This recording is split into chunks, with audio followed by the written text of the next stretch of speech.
matter of the people of the state of California versus Orenthal James Simpson, case number BA096. And so, my fellow Americans, ask not what your country can do for you. Ask what you can do. And we are live. Taylor, hi, how are you? Good. How are you? I laugh every time because I feel like you fundamentally don't understand how podcasts work if you say we're live every time. But,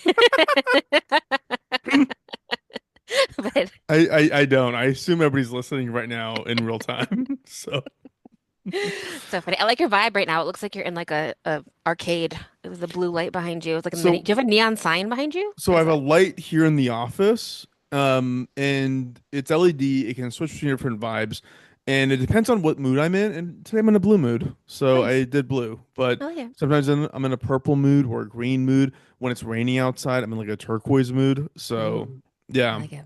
that's the energy. Would you like to introduce us? Yes. Hello, everyone. Welcome to Doomed to Fail. We bring you history's most notorious disasters, failures, and interesting stories twice a week. And I'm Taylor, joined by Fars. I'm Fars. I'm joined here. So one thing I will say, so the audience knows, I have a notoriously terrible memory. Horrible memory. I forget everything as soon as it happens and move on to the next thing. And Taylor pointed out in a recent episode about how often I talk about margin call. And it wasn't until her husband reached out and was like, dude, you haven't talked about margin call in like over 100 episodes. I was like, I didn't know because Taylor said it, so I assumed it was true. So I just like went with it that I keep talking about this stupid movie. So thank you, Juan, for correcting the record. I said fairly that when I die, you and Juan are going to lose so many of your memories because I'm the only one who holds them. But Juan, there's no way Juan is more forgetful than I am. Is he? I mean, no, all the time. He's like, I just had no idea. Like, no, I remember so much on behalf of him. Yeah, that's fair. That's fair. Sweet. Should we dive in? Uh-huh. Is it me or you? You. Taylor, I got a long one. Okay, cool. So I'm going to tell several stories. Ooh. And I was really going back to the ethos of why we started this podcast, which was things that would occur that were obviously going to lead to massive failures or repercussions, let's say. Mm-hmm. And what I did was I just recently listened to an episode of wow, I forgot the name of the show now. Things You Should Know. Sorry, Things You Should Know. And Stuff you should know? Stuff you should know. Yeah. Again, Taylor's. Sorry. I don't know what I'm cursed. I'm cursed to be this way. Taylor is the archivist of my brain. I was student body historian in high school, no big deal. Yeah. So I was listening to Stuff You Should Know. They were covering an episode on artwork. Not necessarily anything unique about it other than like major artists and fascinating, amazing stories about major artworks. And somehow they segued into a story about Adolf Hitler, and they did like a really top line overview of his history. Very top line. So what I thought of was, wow, there's a lot of really interesting people out there whose rejections in life resulted in horrible ramifications to the world, Hitler being one of them. So I'm going to cover 3 historic figures and the rejection that resulted in world, global, or countrywide disaster. And I'm going to actually start with Adolf Hitler. And I'm not going to get into the history of Hitler because, well, I'm not going to get into like the reason we all know him because that's boring. It's been done over and over and over again. That's not really that interesting. What's interesting is his early life and what I think was the impetus of why he became who he became. We all know it has to do with art school rejection, but let's get into the details of it, the nitty gritty of it. Okay. So if you're ready, we'll kick off. I'm ready. Okay, we're going to start with his childhood. He was born in Austria in 1889 and was one of 6 children his parents had, with only 3 of them making it past infancy. In addition, since this was his father's 3rd marriage, he also had 2 children from his 2nd marriage living with him. So 5 siblings in total overall. Big family. Mm-hmm. Reading about his early life reads kind of like any other teenager. His father was this strict disciplinarian, shocker. Yeah. And I'm going to actually call him Adolf because I'm covering the pre-Hitler Hitler face of But him. you're calling Hitler that we know Adolf. It's not his dad's name. His dad's name's Louise, so I'm calling Adolf Hitler Adolf because if I say Hitler, everybody's memory is going to go to like the Holocaust, and I'm trying to cover like the pre-Holocaust era. Right. Before we knew what we knew. We didn't Exactly. know what we knew. Okay. I get it. I get it. And like, okay, here's the part that's kind of like crazy to say out loud and record myself saying it and have it broadcasted across the world. He seems like a normal guy. Like he seemed like a totally his dad was his asshole disciplinarian, and Adolf was just this like rebellious kid, basically. Yeah. I think that's fair. I think there's plenty of people who, I don't know, It's just weird were. because when you think of like Adolf Hitler, you're like he's a vision of evil, so you're like, oh, he's got to be different than all of us. Like, no, he wasn't. There's a Hmm. reason why he like turned into who he turned into, and that's the part Right. of the rejection that we're gonna get into. Um, so he was put into the equivalent of a middle and high school with like very strict obedience standards while he was in Germany, while his family was living in Germany.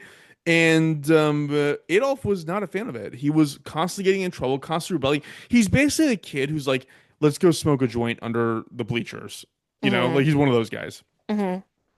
So this will result in pretty regular beatings by his father, who was like very, very strict. And as Adolf grew older, he found his passion in the arts, which pissed his father off to no end. It reminds me of when you were like, Amazing. if your daughter was like turns into a poet in her later life, you'd be really pissed. Like it's literally Yeah. that. I'd Like just be like annoyed as shit. you Like might I'd be not beat her, but yeah, you'd be no, upset. I would definitely not harm her, but I would be like, please stop reading me poems. I'm We going don't to need more jump out the slam window. poets in this world. Oh my God. Oh my God. I wasn't even thinking of her being a slam poet. That'd be even worse. But yes, I get it. I get it. So his father, in addition to being a part-time farmer, was he had worked his entire career as a government bureaucrat.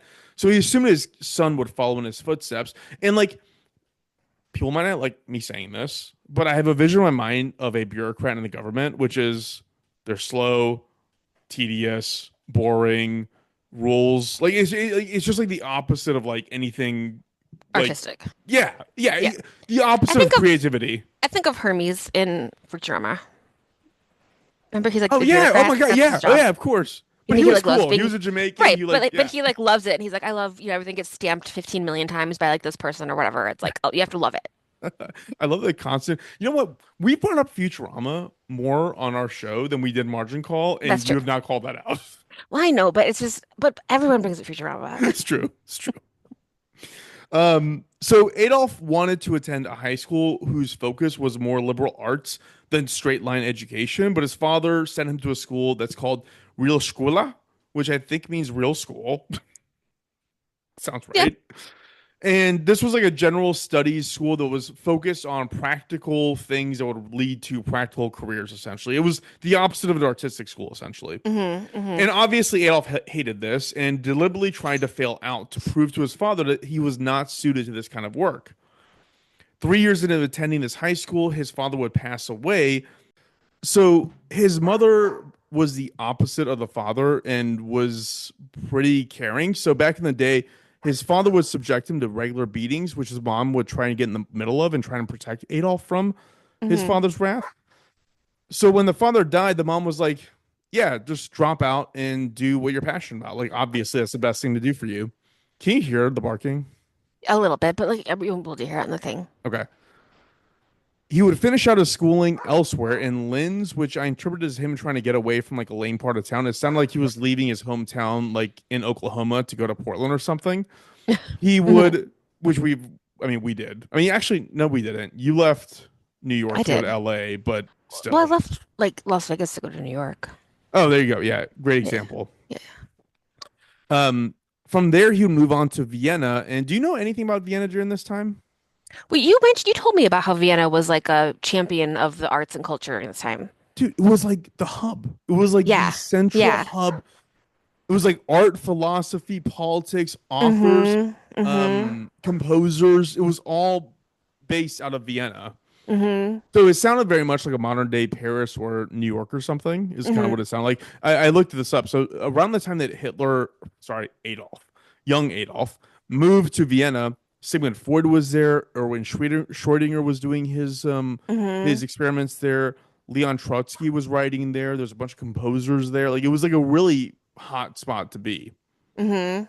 And Adolf moved there thinking that, like, well, this is where I'm going to go to get my art career off the ground.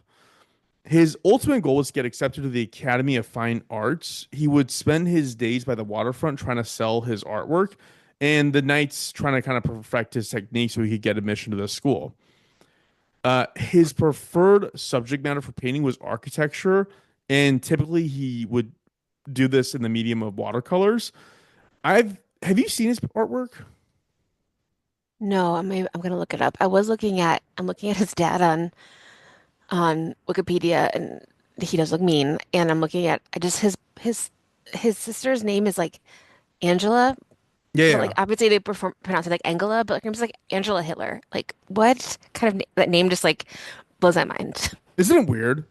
So weird. Like that's why I was referring to him as Adolf. Because I was like, if I Yeah, no, kept saying Hitler, all we would think is like the old Hitler. once you put that in there, you're like, what? His just what? Okay, continue though. So No, let me look up his artwork. I see what you're yeah, saying. I want you to look at his artwork and then give me your perspective of it so we can discuss it real quick.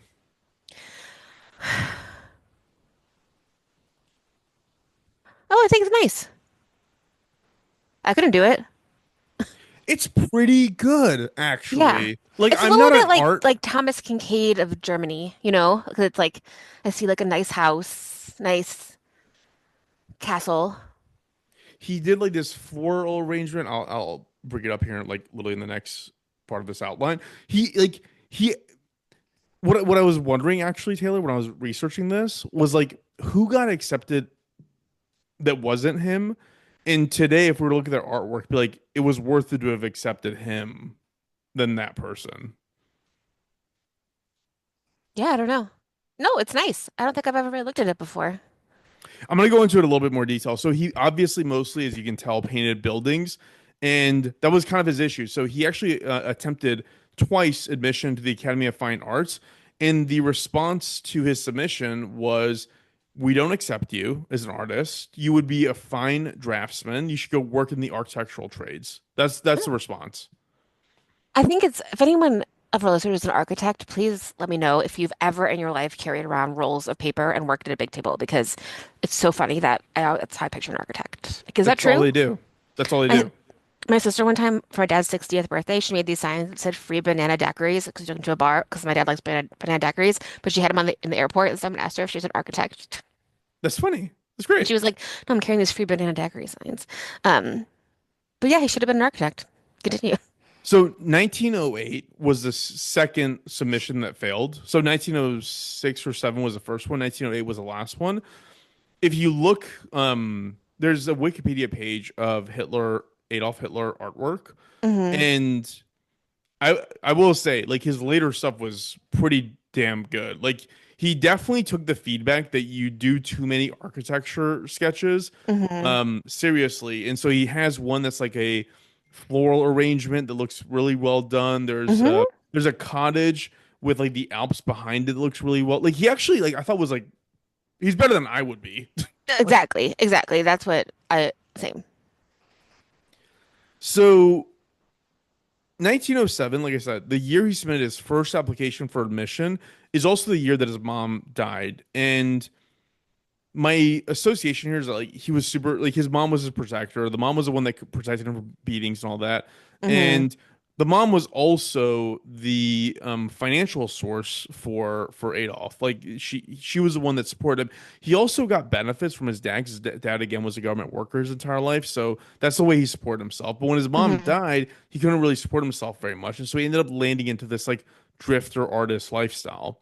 Hmm. And I think that was the inflection point. He's living in a city full of prominent thinkers and philosophers and political commentators, and he's basically homeless, shilling his artwork to make money to eat.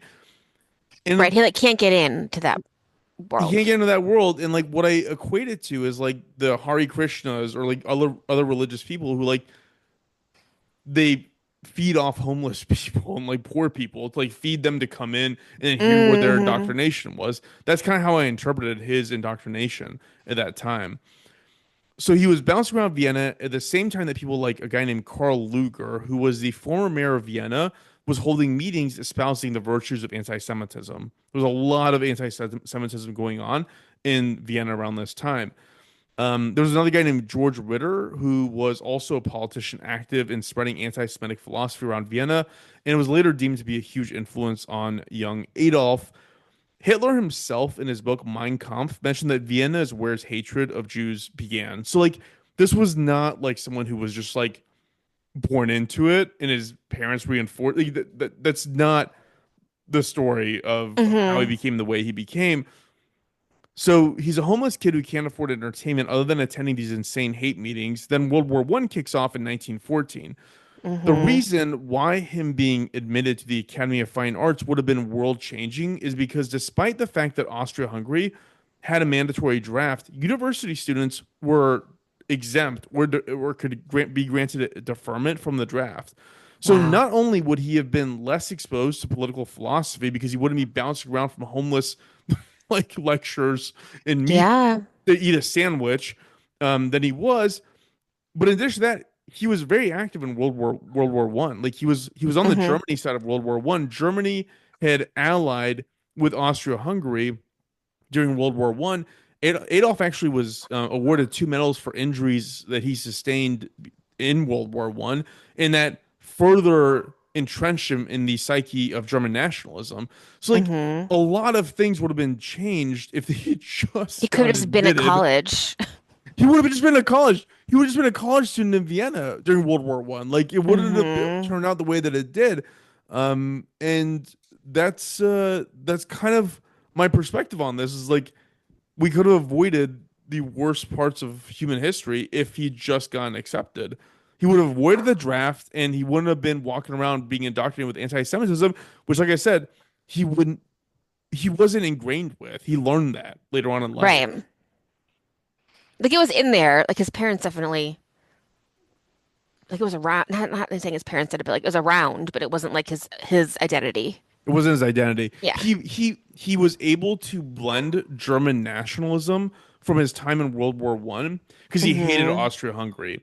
Despite the fact that he Hmm. loved Vienna, he hated Austria-Hungary because of the Habsburg dynasty. He thought Hmm. that they were like, well, there was a lot of multicultural issues that he had with it, but he thought that they dragged Germany down with them during World War One and made turn Germany into a pariah. And Hmm. then the rest is history, I guess. Yeah. That's the first story. Whoa. I'm excited for the other ones. So next, we're going over to Cambodia by way of France to discuss Pol Pot, Ooh, okay. I don't know much. I don't know much. which is crazy. You and everybody else, it's crazy that we don't I know this know. guy. I know. So I'm gonna punctuate the crazy part here in about four bullets. So like I literally wrote this in my outline. I think people mostly know what he was about, but he's less famous than Hitler. So the TLDR of who he is. So he was born in 1925. He was born in Cambodia during a time when Cambodia, Vietnam, and Laos were French protectorates. The situation in Cambodia at that time was leading towards independence from France. France was obviously exploiting this region and weren't friendly to indigenous people for obvious reasons. Um, Pol Pot would eventually lead the Cambodian Civil War to break away from France and in the process establish a communist regime that became most famous for what's called the killing fields of Cambodia. Mm.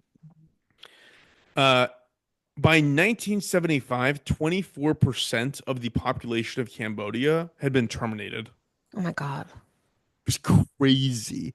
Hmm. What is that in the US? What's 25%? I can't do But that it's math. and it's not like they died of measles. They were killed, Yeah, they were right? murdered. They were all Yeah. murdered. Yeah, yeah. Yeah. Well, there was some starvation too because the economics of it were also really horrible. Hmm. So his motivation was driven by paranoia and a desire to achieve what he called Year Zero, which was to erase all traces of modernity and Western influence and start Cambodia anew as an agrarian utopia.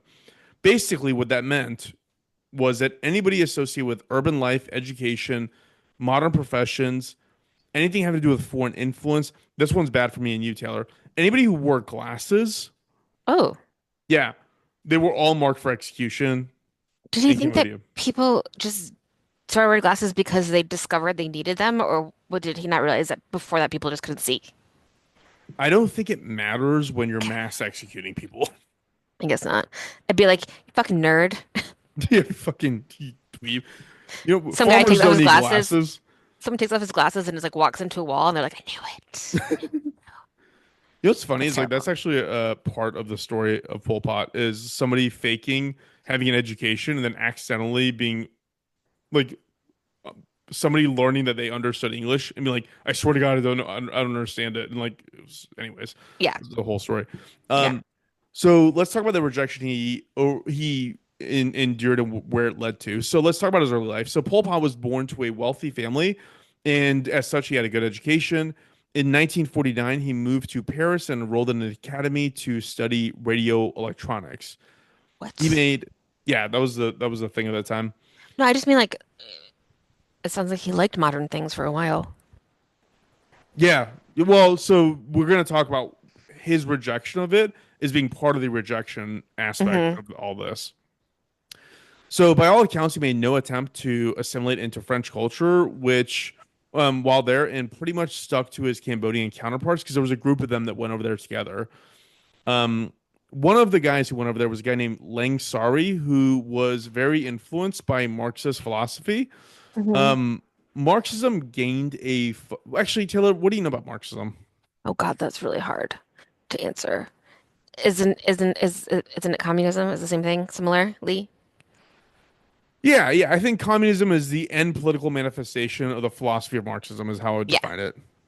So, in communism is the essential element of it is like a counterpoint to capitalism, thinking that like, oh, well, let's just all share Right. in production, and the state should be in Hmm. charge of production. That's essentially what it boils down to. Fair. So this guy, his close friend, was highly influenced by this philosophy, and Marxism gained a foothold as a political movement in Europe in the 1920s and 30s. From World War II until like literally right before this time, it was on the decline and had zero political traction in places like France, but it was still kind of being kicked around as like a philosophical exercise. The way I kind of equated this in my own mind was like when like somebody comes over here from Iran and like they're just Hmm. like blown away by everything. It's like, wait, there's lights everywhere. Women are wearing bikinis. Like, you know, it's just like Hmm. sensory overloading. Like, I want to be a part of all of it. Like, I'm to indulge in all of it. Hmm. And that's kind of how I pictured this group, where they're coming Hmm. from a French protectorate and have no autonomy, and they learn about this philosophy of we're all equal, Hmm. and they just embrace it. Hmm. Hmm. So they ended up establishing these Cambodian students that came over to France. They ended up establishing these little groups they called the Marxist Circle and would use Hmm. their time together to read and talk about Marx ideas and eventually went on to join the French Communist Party. He was very active in the party, attending events and meetings and recruiting new members. Shortly thereafter, the King of Cambodia decided to dissolve the government and made himself the prime minister. So basically, he further adopted Western ideas of democracy over Hmm. monarchy Right. concepts. But is France still involved? About to get to that. Okay. So Pol Pot volunteered to go to Cambodia as civil unrest started to increase to decide who of the French cohort of Cambodians who were there will support which part of the rebel uprising that was happening in the home on the home turf in Cambodia. Hmm. By this point, the government had dissolved. Cambodian conscripts, the French army, were revolting, and the citizenry was revolting against the governors and businesses in the state in the country. So France at this point was out of the picture. Okay. So this is all part of the Indochina War. So basically, Vietnam, as well as Cambodia, were all revolting against France, Hmm. and they basically gained. Basically, France was like, "This is more trouble than it's worth. Let's just get out of here." Hmm. The Viet Minh, so these were communist Vietnamese. They found allyship with Cambodia and the Communist Party and embedded within them. So you have the abdication of the king and the reestablishing of him as the prime minister, and the political climate is just kind of ripe for competing political factions to fight for dominance. Hmm. The Viet Minh worked with members of the Marxist Circle and local supporters to establish the Cambodian Communist Party, also known as the Khmer People's Revolutionary Party.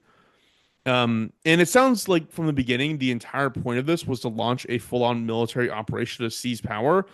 Given the fact that they were collaborating with the Viet Minh, who were deeply embedded in well, they were about to be deeply embedded in a war with the U.S. government in Vietnam. Okay. So Pol Pot became the party leader in 1963, during which they established secret networks, recruited peasants and farmers, and established these jungle bases around the country. It sounds like real guerrilla warfare type of stuff. Like Mm-hmm. by 1967, he felt he had built up enough infrastructure to start launching that guerrilla warfare against the government. By 1970, as the prime minister of Cambodia, had partnered with the U.S., who was already established a reputation as being imperialist, further damaging the credibility of the prime minister domestically. That gave Pol Pot and the Communist Party more of a leg to stand on. As a reminder, during this time, the U.S. was actively battling the North Vietnamese and communism. So Mm-hmm. anything seen as being anti-communist in the region, the U.S. was backing, and so it was seen as like an us versus them kind of a thing. Mm-hmm. By 1975, he took complete control of the government and established the Democratic Kampuchea, and went on to eliminate 1.7 to 2 million Cambodians during just 5 years of rule. That's again 24% of the population in Cambodia. It was something like 30% of men and Oh my God. 15% of women were killed. Wait, so Pol Pot did that? Yeah. Okay, how did he become the leader? He just was like, So he fought the government, the mm-hmm. established government. Basically, what happened was that the prime minister was out of the country doing something. This is exactly what happened with the Shah of Iran. Actually, he was out of the Mm-hmm. country, and then his people were embedded within the government, and they were just like, "Oh yeah, we're just going to take control now," and they essentially just Got took it. control. And they had already established these little bases around the country, and were launching guerrilla warfare tactics against the established government. So like, they were it was a war of attrition, from what I can Mm-hmm. gather. Mm-hmm. So 1975 would also be the year when Vietnam would invade Cambodia to topple Pol Pot's regime. The reason being because like they were like legitimately terrible, because what they would do is they would actually like have these excursions across the border into Vietnam and attack Vietnam for no reason. Like it was he was leading a gang of psychos essentially. And so Vietnam was sick of this. They decided to attack, invade, they toppled his regime, and then Pol Pot would essentially live in the jungle for nearly 20 years, before being arrested by his own men, and either, depending on the historical account you read, dying of a heart attack or committing suicide under threat of being turned over to the U.S. That was how he ended. That was 1985. Whoa. Yeah, it was like very recent. So the question is like, again, going back to the whole point of this episode is like, how was he rejected? So first things Mm-hmm. first, he sucked in France. So Mm-hmm. I mentioned that he had a hard time assimilating. He made no attempt. Not only that, but he was kind of also a dumbass. He Mm-hmm. failed his exams for radio electronics and lost his scholarship to continue studying at the academy. He was generally looked down upon for being an Asian in France, so that Mm-hmm. probably sucked. I get what that must be like, but it Yeah. all contributed to his attempt to find a place in this world. It's also worth noting that he never understood Marxism. He never Mm-hmm. actually understood Marxism. He would only read Stalin's writing. He would actually be quoted as saying, I don't actually get any of this. He'd read Stalin's writing and then interpret that as his version of Marxism. Uh, but all this is why he ended up in this cohort of Cambodians who were also Mm-hmm. studying there, and they were focused on Marxism. He also was rejected by Cambodians. Like I mentioned, like something you brought up earlier, he came from a wealthy family Right. and he had privilege, but he was talking about this like agrarian utopia, and he's like, dude, you're not a farmer, you're like a rich kid, you're studying in France, like what are Yeah, you yeah, talking yeah. about? But What it are you reminded talking me of about? Teddy Roosevelt, where Teddy Roosevelt was like kind of the weak scrawny kid, so he had like Mm-hmm. adopted this tough guy persona, and that's what became Mm-hmm. real. And rural Cambodians, they just couldn't relate to Pol Pot and his background, so Mm-hmm. part of that focus of the agrarian utopia that he was focused on was to dress like a farmer and act like a farmer and advocate for farmers. And so it all kind of came together as like this one person who was like, I don't know. I want to say like they're trying to find their community, right? Like we're all trying to find the Yeah. community we belong to. And some people who are far removed from any community just create their own. And in this case, he created his own, and it ended And up then this there way. and there's like a special kind of person that like it doesn't just like I feel like most people who can't get along with anyone just retreat into themselves. Which you They don't should, they don't until end up you learn like how to be normal. killing millions of people. Yeah. But there's like then there's like there comes around that special kind of guy who's like, I'm gonna make this everyone's fucking problem. Yeah, like just retreat My into problem? yourself. Like Not everyone's problem. it reminds me of like when I see these male influencers like the Andrew Tates of the world, Mm-hmm. and you hear like other people talking. It's like listen, like the problem, so much of it is like built around like being rejected by women, and Right. it's like I forgot who it was who was talking about how listen, if you were rejected by women and you feel bad about that, become the person that a woman would want to be with. Right. Don't As blame all opposed to, women. yeah, don't blame the women. Like, don't blame them that you're a loser. Yeah, a thousand percent. And I don't know how we came off that from Pol Pot, but like it seems I see what you're pertinent to the saying, that you're conversation. like some people are just like rejected and then they like make everybody else's problem. And then you're like, Exactly, exactly. it's not my As problem. opposed to like, hey, just like retreat for a little bit and then figure out how Hmm. you can fit into society. And so, Pol Pot found this way. The story that I was referring to when you mentioned earlier, what was it that you said about um the movie The Killing Fields Hmm. is autobiographical almost. It's about a guy named Dith Pram. I'm going off my memory. I'm not looking at the outline right now, and my memory's horrible, as I just mentioned. But it was essentially this one guy who was a journalist in Cambodia during this time, and how he was trying to do research along with I think it was the Washington Post or New York Times or something, and he was caught and sent to the killing fields, and we only know about the details of it because he was able to kind of escape and Mm. explain it to us. And there's a movie about it that came out in the 1990s, I think. But it's a horrible story. It's a really tragic story. Again, Yeah, 24%. It's crazy. When I think with Dith Pram, what he said was that 50 members of his family were killed during the purges, and that's so. crazy. And sorry, that was a part of it that I was recollecting back to your what you mentioned earlier, which was he was caught listening to an American radio station and like Hmm. listening to it, and a member of the Khmer Rouge saw him and was like, "Oh, you're an intellectual. We got to kill you now." He's like, "Dude, I swear I Hmm. don't understand any of this." Like it Oh, was right, it right, was one of right. those deals. But he, So but he did. But he was like protecting the he nation. understood. Yeah. Yeah, I think it might have been Voice of America, which was just shut down, I believe. Hmm. So. But I last story, and I'm done with this. But the last story is super interesting. Um, and I just referenced him earlier, talking about who this guy was reading and absorbing his knowledge, Joseph Stalin. Love it. So, do you know? Can you guess why he felt rejected? What he He was was short. rejected from? Was he short? Yeah. Was he really? Yeah. Let me double check this gossip that I We have. can't we can't be held liable here. You made me guess. Hold on. Hold on. There's a lot on his. Okay, now I'm forget it. How tall was Stalin?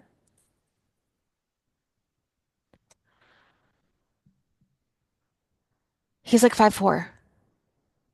That's shocking. Really? Yeah. Man of Steel. Wow. All But right. like also like I'm on Reddit now, so this is on Today I Learned on Reddit. I read it. But someone said Lenin was 5'5", Churchill was 5'6", and then like FDR was in his wheelchair, so it was like time to shine for shorties. It would have looked weird if he was like 6 feet tall. Wild. Wild. Anyway, that was my guess. Is it art? No, Is it the French? it's neither of those things. But I will say it is shocking how we look at like Adolf Hitler as the worst person in the world, and Joseph Stalin was responsible for like 5x the number I of know. deaths. It's like I think also it was not presented to me in school enough how much we were allies with Russia during World War II. Which is exactly what I was gonna say, which is the common refrain is the victor writes the story. Yeah. In World War II, Joseph Stalin was on the victor side. Hmm. Hitler wasn't. Yeah. If you go back and look at like their track record, he killed the country of Canada 2.5 times over again. Wow. Like it is insane how horrible this guy was. So that being said, I'm actually going to skip over the latter part of his life because this episode is going on too long, anyways, and we all probably know the gist of it. So, why do I bring up Joseph Stalin? So, Marxism and religion have always had a rough history. Marx was famous for Right. calling religion the opium of the people. Agree to agree. When Lenin took over, he associated the Russian Orthodox Church with its connection to the Tsar regime, and he implemented some changes, including nationalizing churches, separating church from state, stripping tax advantages from the church, and that's basically like where he stopped. Like he wasn't going Hmm. so far as to trying to prevent people from practicing a religious affiliation. He had no issues with you being religious personally. Hmm. Stalin I'm not changed all gonna. that. I'm looking at pictures of Stalin just to put in our thing, and I will not include the hot picture of Stalin when he's in his 20s, but there's a hot picture of Stalin when he's in his 20s. Thank He you looks for like this groundbreaking news after he talking about him killing 30 million people. he could walk into a bar in LA and people would be like, "Who's that guy?" He's 5'4". Nobody's going to look at him and say, who's that guy? Maybe if he's sitting on a stool, then he gets off the stool, and you're like, I'm also joking. If you're 5'4", short king, we love you. "Exactly, you're totally fine. You can definitely meet someone. It's not a big deal. Keep going." Women make it a big deal. That's the problem. Like women are the problem here. No, we literally just said women aren't the problem. Get over yourself and find. It's fine. You're fine. It's not You women. can't Don't help being short. I'm saying make it don't okay. sit So alone and hate here's on the thing. women. Nope, I there's did plenty of I women who like short guys. I did read somewhere that for every $100,000 a man earns, they are 1 inch more attractive to a woman. So if you're like 5'4" and you make 100 grand, you're like a 5'5" guy. If you're I, five I four and you make 800 grand, then you're like a 6 foot guy. So just make yourself better by making more money. I swear to God, Taylor, I'm not making this up. no, I'm sure that someone researched that. I'm sure that person researched it was like 5'2". No, I bet he was 6'2" and made 50 grand. Oh, maybe. It's the opposite direction. Okay. Anyway, it's not women's So fault. Just make yourself better. Go ahead. Keep going. when it came to Stalin and religion, Stalin changed all of this. Okay. And here's the reason why. And again, the reason why the world changed and rejection was so big, such a big deal here. Stalin was raised deeply religious and was deeply religious himself. He was enrolled in seminary school at 15 years old with the goal of becoming a priest. Hmm. 5 years later, he was expelled from seminary school for a number of reasons. My bullet points here are one, he fell into Marxism, which was inherently anti-Czar, and that was frowned upon because the Czar regime and the Russian Orthodox Church were kind of closely tied to each other. Hmm. He was very anti-authoritarian, and that was embedded within Marxism as well. And seminary schools are naturally very authoritarian, and he was rebelling Hmm. against administration and became kind of difficult to deal with. And it just generally sounded like he was a pain in the ass student. Some schools would try to probably correct that behavior, but at this time period that he was at school, the seminary school, they decided to just expel him. The official reason on his expulsion papers was, quote, failing to appear for examination. That's what the reason was given. It's said that after this, he was deeply embarrassed, super ashamed.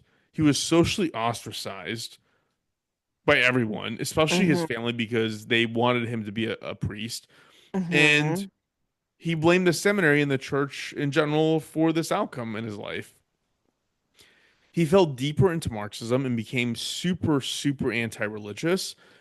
So when Lenin died and Stalin took power, he went way deeper than his predecessor did. He ordered Hmm. mass executions of tens of thousands of clergy and their followers. That's imams from the mosques, the Muslim side, and rabbis and Catholic priests and all that good stuff. He burned church, mosques, and synagogues to the ground in Russia. Religious statues and iconography were destroyed. He established the, quote, the godless 5 year plan to eradicate any vestiges of religion within a 5 year window from 1932 to 1937. He established the practice of children reporting their parents' religious activity. And it wasn't until the early 1980s, until Mikhail Gorbachev and his policies of Glasnost and Perestroika, that the full frontal assault on religion that was shaped by Stalin's rejection of the seminary school was finally eased up, and people could practice their faith without overt fear or persecution. I'm not going to read more than is logical into this, Hmm. But if your fuel is fired that strongly by something that is that deeply entrenched in people's philosophy of life, Hmm. it's not that hard to make another leap to let's start gulags and send Hmm. people to camps. And you're basically replacing what religion does to their lives with yourself. Like you are their Yes. religion, and Yes. that's not good. No, it's not good. I would love a godless society, but what do I know? So actually, this is actually a really fun time period to be having this conversation because there's so much division in the US as people Hmm. can sense. And I found this is a really interesting dichotomy of you have Adolf Hitler on the hard right, Hmm. you have Pol Pot and Joseph Stalin on the hard left. Hmm. And this is a really good example of why we should stop being crazy and people should be normal and should be accepting of, Everybody just calm the fuck down. Yeah. yeah, Yeah. I'm not against that. I'm not against everyone calming down a little bit. if you're religious, be religious. That's fine. Yeah. If you're not, Just don't hurt don't. other If people. you Who wanna, if cares? you wanna get married and have kids, get married and have kids. If you want to be a single cat lady, be a single cat lady. It's all good. Everybody's fine. There's Everybody's no fine. rules. Yeah. It's all good. It's like the Outback Steakhouse of the You world. can do whatever you want. You can have a bloomin' onion every freaking day if you want. I don't care. Every day, Every you day. have a You blooming might onion. die, but like you lived your life, you The know? trans fats will do it, but Yeah. But whatever. whatever. Who cares? I thought it Yeah. was really You do fascinating you. because Yeah. the fact that these people had such unbelievable outsized impacts on the world, 100%. Yeah. and it was like these little things that lead to the next thing, lead to the next thing, and then all of a sudden you're like, and now we're killing 30 million people in gulags. It's like Right. crazy. How do we get here? Yeah. So the other stories I was gonna cover that I was like, this is gonna be too much time was Ted Kaczynski Oh, being yeah, yeah, yeah. rejected, I know. We've talked about it. I want to do a whole thing. which apparently Ted Kaczynski is like catching on in red pill media as like he was right on things. I haven't read any of his manifesto, nor do I think I No. will. But I thought it was really interesting. The other one was Richard Nixon, which I did not know this. He lost presidential in 60, lost the California gubernatorial in 62. He was bitter and super secretive. And after he lost 62 gubernatorial, that's when he told the media, you won't have Nixon to kick around anymore. He came super insular. And like, that's part of the whole deleting parts of his like recordings. Hmm. Like, that was kind of a big piece of it as well, which is I, I, fascinating. I was hoping you were going to say it was like musical theater that rejected Nixon and that made him the way he was. So, Dude, I bet you know what, Taylor? He was raised a Quaker. I bet you there's something in there about like being raised a Quaker and then moving hmm. on to like these like highly esteemed positions, then you lose your community and your faith and whatever. Like Hmm. there's probably something in there as well. Yeah, So yeah, that's my story. that's fun. That's fun. Went a different tack today. No, I like it. That's super interesting. I feel like you hear the cliche about Hitler in art school, but you're like, I don't know the details, you know? Dude, his art, like you should look at his art. Like anybody like Wikipedia has like No, a totally. I like agree. more than a dozen of his artworks on there, and you look at it like so one thing that's was fascinating was that the Washington the DC Art Museum has the main piece of art that he's known for, which is like this giant building with ivy growing on the side of it with like a town square in the middle of it. They have that in their collection. They just won't display it because they don't want it to like turn into like a thing. Um, Mm-hmm. it was fascinating because yeah, fuck it, display his art. Like I don't know, maybe we'll learn Yes. something. Be like hey, don't be a dick to people. Maybe like I don't know. Or like, if you don't get into the school you want, like try another one. That was Or not my takeaway from this. My maybe he would takeaway have from been a this great architect. was like dude, you know what it reminded me of actually, Taylor? Was something under Bush that I forgot who said it. They were probably on MSNBC, but they said something about how every time you do like a strike in like Afghanistan or Iraq, whatever, Hmm. yes, you killed several jihadists, but you just created like Yeah, five more people that liked them and wanted to be like them. And yeah, so just everybody take a totally. chill pill. That's We're all good. yes, everyone, take it down like 2 notches. Just It'd be two. great. That's It'd be enough. great. I think this would be much better. Cool. So Thank you. That was super interesting. glad you liked it. You seem Yeah, engaged. I am Usually I make you engaged. yawn, and this time you I yawned, I think, more today than I usually do, but why are that's you just because telling that? I'm recording. I think I'm gonna yawn because you mentioned it.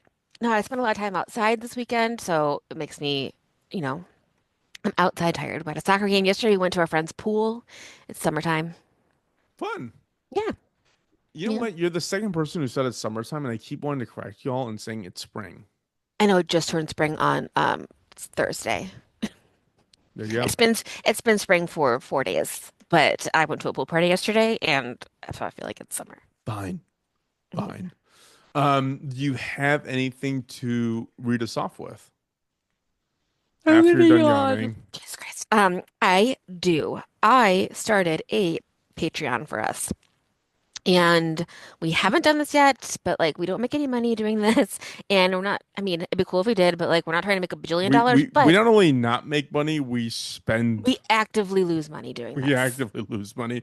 We gain so much in knowledge and friendship, but we actively lose money. So I started a Patreon just so we can like invest in some ads and things. I think every time I do like a boost on TikTok, it does help. But they're, not cheap. So I started a Patreon. I will put the link in the notes. You can just search Doomed to Fail on Patreon, and there is a way to just donate, just do like a one-time donation. And then there's a way to donate $5 a month. I'm calling it the Doomed to Fail Founders Club. And what it will be is $5 a month forever, and shows will have no ads. And I know shows right now don't have any ads, but someday when we do have ads, you will be in the no ad zone at your $5 a month, even though that tier will probably cost more if we become really successful. If we get 50,000 of you, we can recoup our costs. Exactly. So, yeah, I'll put it up. It's fun. I figured we should have it because, well, I brought it up because I was at softball practice and talking to my co-coaches, and they were like, you should take donations. Like, they're like, we like the show, you should take donations. And I was like, you're right. I should at least have it as an option. So it's an option I will also take this moment to shout you out, Taylor. now. Ooh. So if